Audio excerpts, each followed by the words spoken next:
Hey guys, Fat Basement Dweller here, coming at you with another round of Feed the Beast Ultimate Edition. This is episode number 3, and last time we finally got to making our first machine, the pulverizer from thermal expansion, and a couple of Railcraft steam engines, lower tier, to power the thing. I didn't really get to go in detail about this because we would run out of time, so let's take a quick look at this machine. Here you can see it has an internal buffer of power. It's still, even though the engines aren't running and haven't been running, it still has a little bit of power stored up here. So we actually could throw some stuff in here and get some dust out of this thing even without the engines running. It won't last very long because it doesn't hold a whole lot, but just so you're aware of that, it is there. The next thing I want to talk about is the power settings. We have 3 different settings here that you can change depending on your situation. Usually I just leave it on low here, or disabled, one of the two. And as on disabled, it's not what it sounds like. It's not going to run. So let's put something in here. We have a whole bunch of iron. We're definitely going to need that. So now you see, even though we have it set to disabled, it's still running. Why is that? It's because disabled relates to this down here. It's ignoring any redstone signal coming into it, and it's going to run as long as it has the power to do so. As you can see, it's quickly running out of stored power here, so we're going to have to turn our engines back on if we want this to keep running. So this is the setting I usually use because, you know, I want it to run if I need it to and has power available to do so. The other setting that's useful, in my opinion, is this one. It'll stop this from running as soon as it's done with this particular operation, unless we add a redstone signal of low intensity to it. In other words, like a switch. And we can go ahead and craft this up a lever or a lever, as however you want to particularly want to say, and we can actually shift click and put it on the front here, since the front is pretty much otherwise useless, as I'll show you in a minute here. Now see, we've finished this operation here.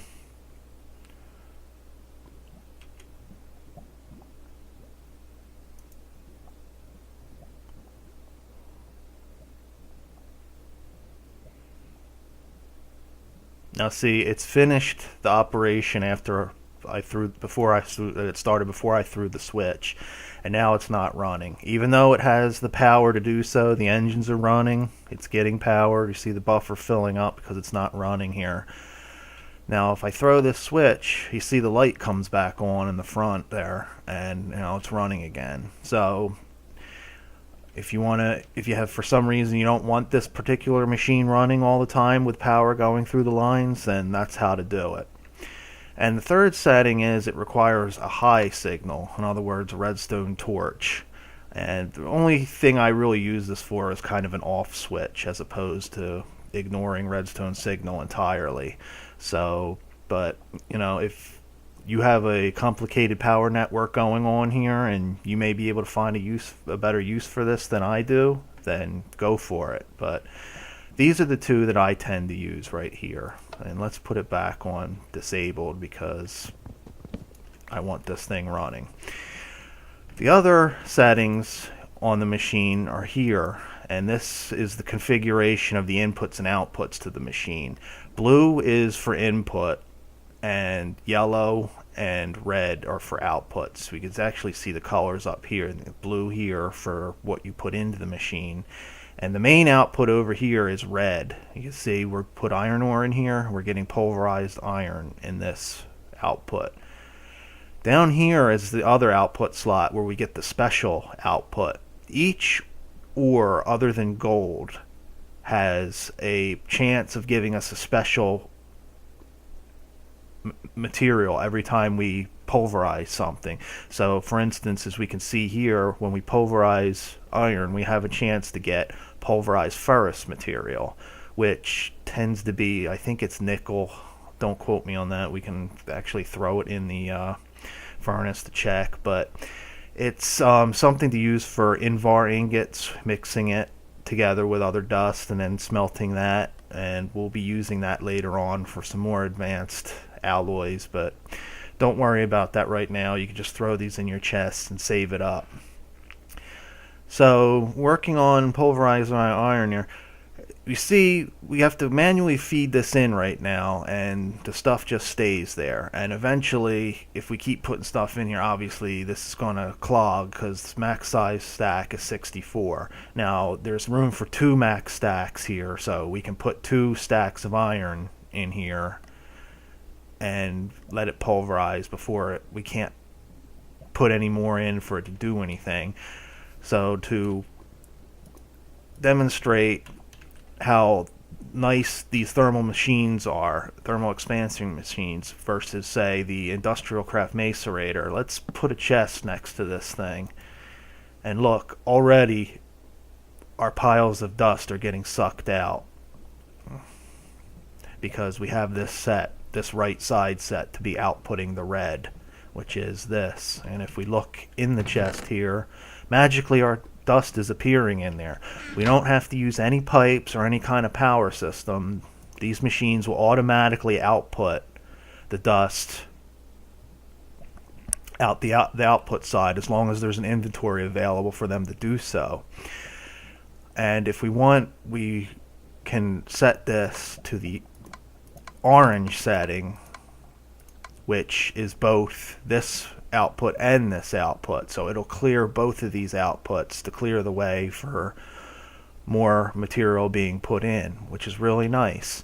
Now ideally we'd have a furnace, a powered furnace from thermal expansion next to this thing, but we can't make one of those yet because we need brick, which means we need clay, and since we haven't done any real world exploration here yet, we haven't found any of that. So in the meantime, we'll just use this chest to let the machine clear itself out. Now, as far as have to manually feed this thing, that's not going to fly for very long. I don't want to stand here and manually feed this thing all day. So let's go ahead and craft up a thing known as the hopper, and that'll allow us to actually put more than 1 stack in at a time and queue stacks up. And for that, we're going to need some iron, a gear, and a chest. We got an extra chest here, so let's go ahead and make ourselves a gear. Wooden gear, stone gear, and the chest goes here like this, and the iron in a Y pattern, and that gives us a hopper. And this thing we can actually put on top of the machine and set so the top is set slated for input. So we go ahead and instead of putting items directly in the machine, we can actually put them in this thing on the top. As you can see, it's already starting to feed the machine the copper that I put in the hopper because it has room to take the copper in. Now we can put our other ores in here and it'll wait, and as soon as it's done dealing with this copper and it outputs all the copper dust over here, it'll suck the next thing in and deal with that as well. So we don't have to stand here and feed this thing manually anymore, which is great. So making a little bit of progress here. The other annoying thing about this setup right now is we have to feed these steam engines water manually. As we can see, they've run out of oil, and in a minute they're going to overheat. So we need to go get some more oil, and it's water, I'm sorry, not oil, water, to feed these steam engines. Otherwise they're going to overheat. Alright, we're back with some water here, and this is going to get old really fast, manually feeding these machines water. Now, as I was saying, these won't explode if they run out of water, but if you allow them to overheat with no water inside, being over 100 degrees, and then try to add water to them, then they will explode. The good thing about it is, if they do happen to run out of water while you're out exploring or whatnot, you can come back and shut them down and let them cool off and add water to them afterwards and then restart them. If they overheat, you might have to hit them with a wrench to get them to reset. So keep that in mind. Otherwise, if for some reason you don't have a wrench, or you can't make a wrench, or you don't feel like making a wrench, you can break the engines with a pickaxe and then put them back up on the wall. Just whatever you do, do not add water to them when they're overheated. They will explode then. Just keep that in mind. Now, to make this feed the water in automatically, which is what we want to do, so we don't have to worry about any of that anymore, we're going to need some cactus, because we need cactus to make waterproofing for a pipe, which we will then see the third version of the Buildcraft pipes. But again, we don't have any cactus because we haven't done any world exploring. So let's go ahead and take care of some of that as soon as it gets daylight out. But while we wait for that, since we still have no bed, I want to show you how to upgrade this crafting table, because I don't know about you guys, but I really hate these things. And you're always forgetting one thing when you're crafting something, and then you have to go back and either take everything out of the crafting table to get to your chest, or where you're keeping the stuff that you forgot, or everything just falls on the floor when you close the interface, and then you have to pick it up and reset it, and I don't want to deal with that. So to upgrade this thing, we're going to need a chest. So let's make a chest first. We need a crafting table, we need a chest, and some wood, and some smooth stone, so cooked cobblestone along the top. And we get ourselves a project table. Alright, you are fired, my friend. I don't want to see you around here anymore. The great thing about this is not only can you put things in this and then close the interface and say, go over here and get something you forgot, come back, and what you put in there is still there. It also has an inventory to keep common things you use to build stuff with, like, say, wood, cobblestone, some iron, some smooth stone, whatever have you. It's got this much room in it for stacks of items commonly used. Now, okay, you say, great, a lot better than a project table, right? Well, that's not all. We also have the ability to say we need to make some more furnaces. Alright, well, if we need two or more furnaces, we don't have to keep stacking this around in a circle or a square, have you, to make more than one. We can just keep pulling things out, and it'll pull from the inventory down here, as long as there's cobblestone here to take from. We can build furnaces, we can shift click, and it'll build as many furnaces as it can, all in one go, without having to distribute cobblestone evenly around in this square. Great. I love these things. These are from Red Power, and they're like the best thing ever, especially early game. I want to make these as soon as possible, because don't want to deal with those vanilla crafting tables. Alright, so we've done that. It's daytime out. We got a pair of spiders canoodling up there on our roof. Let's take care of them. Still got our oars going, so we can leave our engines on. Let's go out and see if we can't get these guys to come down here. You want to come down and play too? No? I didn't think so.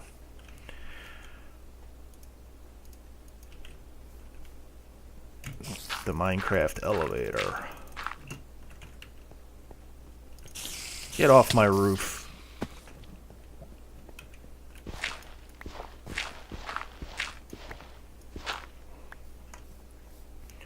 And I should probably have lit that up while I was up there, but we'll do that when we come back. While it's daytime, let's go off in this direction, see if we can't find some clay or some cactus. And when we come back, I want to make our little living area a little bit more secure than it is now, so when we walk outside, this is just sand, right? Yeah. When we walk outside, we don't get blown up. Oh, looks like we got some clay over here. Great. Not much, but it should be enough to make our furnace.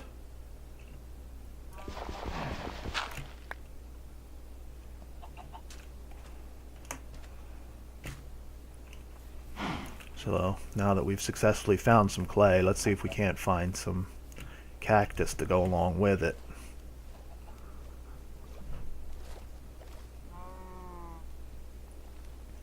Keep going in the southwest direction since we hit pay dirt with clay so fast.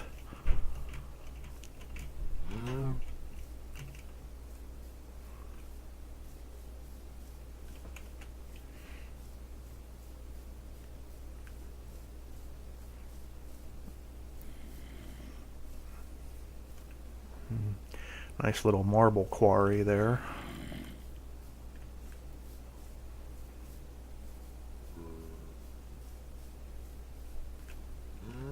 Wow, that is a deep hole. Do not want to fall into that thing.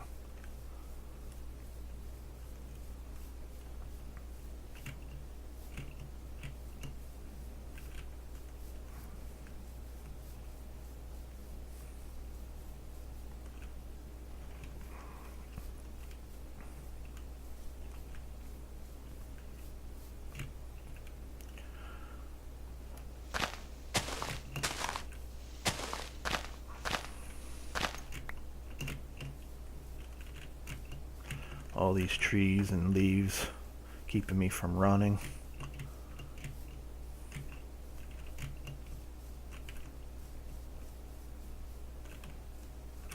Another cave.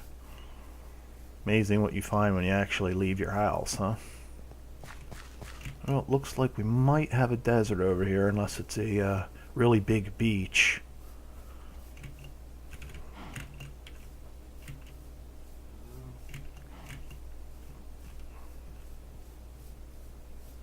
And no, it's a desert, and there's some cactus over there. Looks like we got a big oil geyser over there looking up at the mini map. These flowers here are added by Thaumcraft, and if you break them you actually get blaze powder, which is really useful. We don't have to go to the nether to get blaze powder if we find we need some of that. And we will need some of that, just not right now, but it's there. Let's pick it up.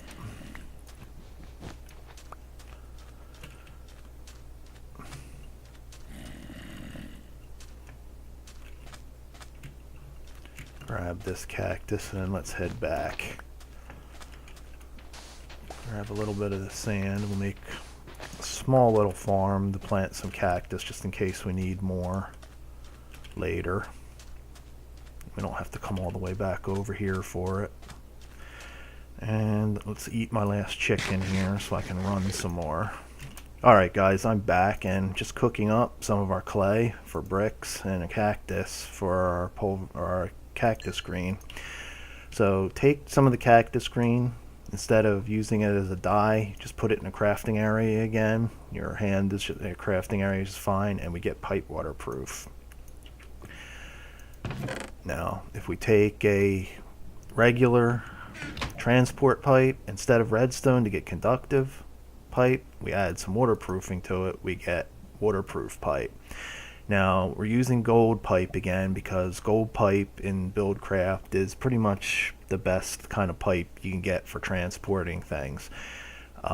The amount that it can transfer and the speed of which it transfers it. Like I said in a previous episode, you can use stone for some cheap pipe, but you know, let's use the best because we don't want our engines overheating, so we want max flow through as far as water goes. So I'm cooking up all but one of our cactus. Let's put that away for right now. We'll plant that later when we get our farm going. So now, before thermal expansion, we used to have to build a infinite water pool and then use a Buildcraft pump to pump water out of it. and I'm hungry again, so let's eat some steak. I took care of some cows on the way back. I'd rather have a cheeseburger right now, but hey, steak's good. I think one of these days I'm going to write a mod just to add cheeseburgers to this game, because it definitely needs cheeseburgers. So, as I was saying before I got distracted by the thought of a cheeseburger, instead of having to use Buildcraft pumps now, we can use a thermal expansion machine to pump water out. And it's known as the aqueous accumulator. So let's... I'm still in cheat mode from my testing world, from testing out some of the newer mods. So let's get rid of that. And go down here and make sure we're in recipe mode. And take a look at the recipe here. We need another machine frame, and we need a pneumatic servo, which again is iron, redstone, and glass. Pretty easy all in all. And we need 2 tin ingots, which we just happen to have 2 because of all that mining we did looking for gold. I only found 1 block of tin ore, believe it or not. So let's go ahead and grab some redstone out of here. Now that we have this table, we can put stuff in and store it.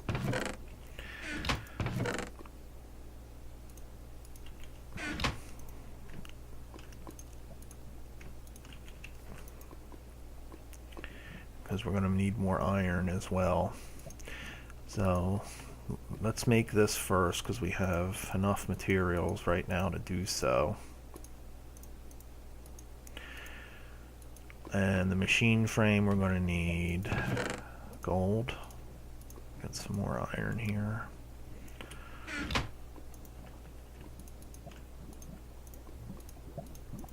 Just enough, it looks like, for now, until the rest of that cooks up.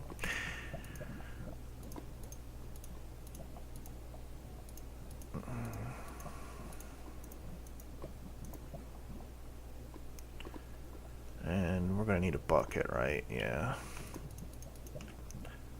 So let's use one of our buckets here. We'll have to remake another one because I like having 2 on me so we can make a water pool wherever we need to. But for now, let's go ahead and make our aqueous accumulator. Now, as I was saying, it's a little bit better than the Buildcraft pump because we don't have to make a 2x2 pool. We only have to make 2 blocks.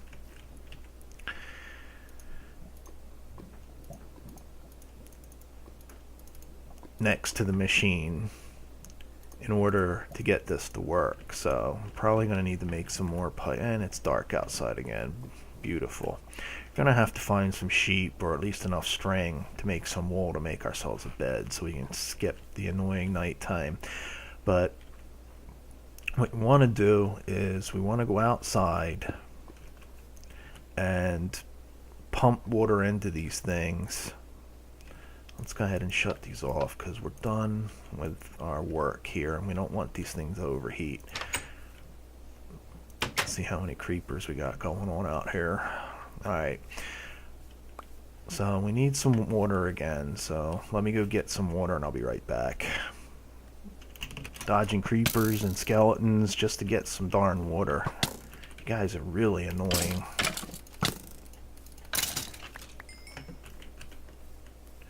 Here comes another contestant.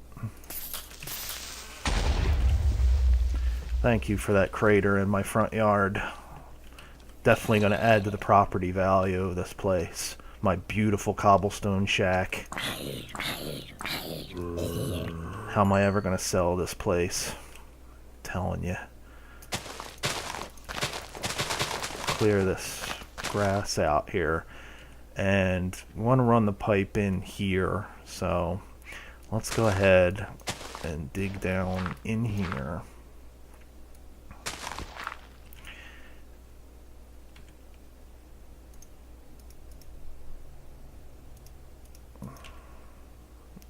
You hear things sneaking up upon me. and put water on each side like so, and then put the machine down in the middle. So we have one block of water on each side, and as we open up the interface, we see it's quickly filling up with water. So we can go ahead and get our waterproof pipe.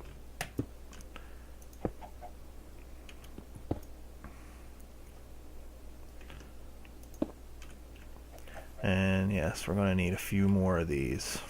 So let's go back inside, see how much gold we have left.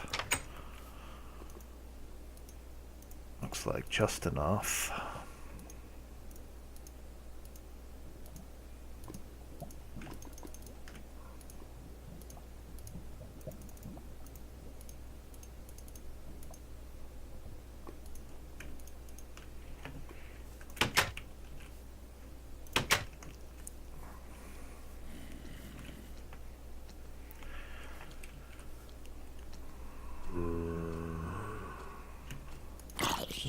Bringing some seeds over. You want to start a farm, which is definitely something I need to do. Alright, now let's go ahead and add these.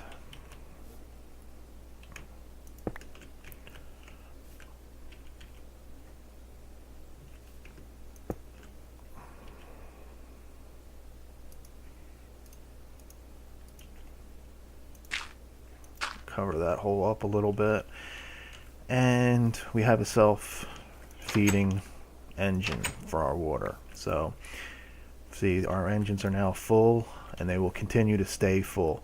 The other great thing about that accumulator is we don't have to add power to it. It automatically pulls the water into its inventory and outputs it through the pipe. So another advantage over the Buildcraft water pump. So now that we've taken care of this, let's go ahead and try and secure our yard a little bit better. And instead of using fence, let's go ahead and find a use for all this cobblestone and make cobblestone walls.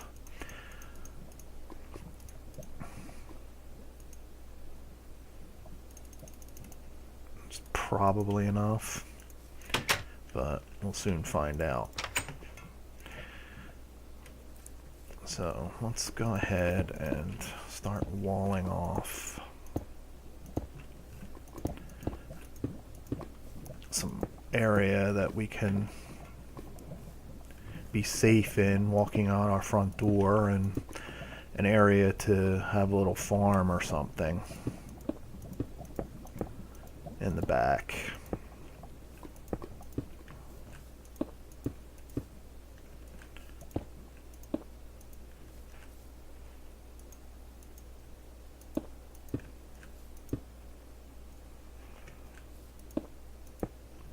And I'm just gonna lay down some cobblestone wall around the perimeter, and when I'm finished with that, I'll be right back. Alright guys, I'm back, and as you can see, I did a little bit of work around here. Tilled some soil, finished the wall around my little shack here, put some gates up, made myself a little well, and have somebody that wants to come visit. Yeah, you can't get in here. You can't blow me up. Yeah. And speaking of which, I went along and filled in the crater from one of his brethren from earlier. So what I want to do right now is get some string to make ourselves a bed so we don't have to deal with nighttime anymore. So what I'm going to do is plant some flax seeds on one of the plots that we've tilled out there, but we don't have a whole lot of flax seeds right now. So what we're going to do is use the magic of bone meal, Minecraft bone meal. Now you know that when you put a bone in the crafting area, you get 3 bone meal out of it. Well, if we put it in our pulverizer, we're going to get 6 instead. Just like doubling our ore, we can double our bone meal. So let's go ahead and take that. That should be enough for right now. Boy, you're a persistent little guy, aren't you?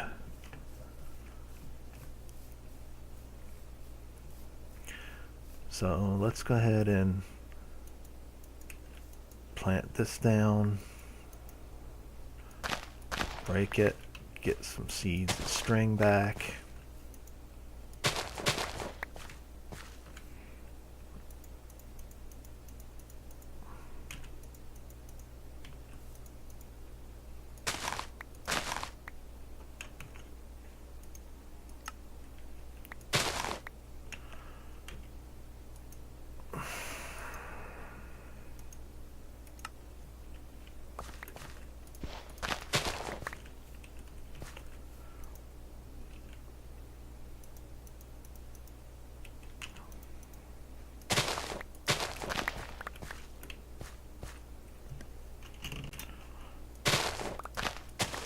And that should be enough, more than enough actually. So let's go ahead and put down what seeds we have, because we're going to need plenty of string, believe it or not, for all the things we're going to want to build in the future. So that's why I planted wheat over here, just, you know, to have it to breed animals with, sheep and cows.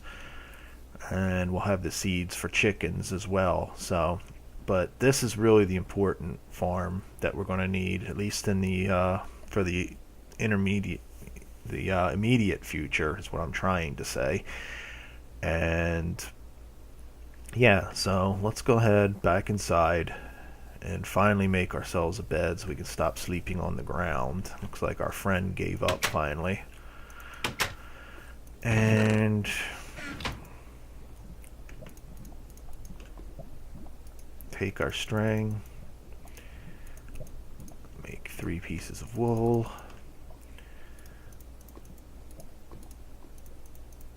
and we finally, yes, finally have a bed to sleep in.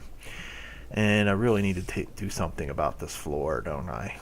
You know, having a dirt and grass floor just isn't really doing it for me, even in our crappy cobblestone shack. So that's about it for this episode, guys. I hope you enjoyed it. We got our engines auto-fed with water now, thanks to our aqueous accumulator. We're a lot more safe and secure now with our wall built in. Got our bed going on. And yeah, so if you like this episode, give me a like. If you don't, well, I'm going to have to go eat a cheeseburger or 5 to feel better about myself. So give me a like, save a cow, guys. And until next time, this is Fat Basement Dweller, signing off.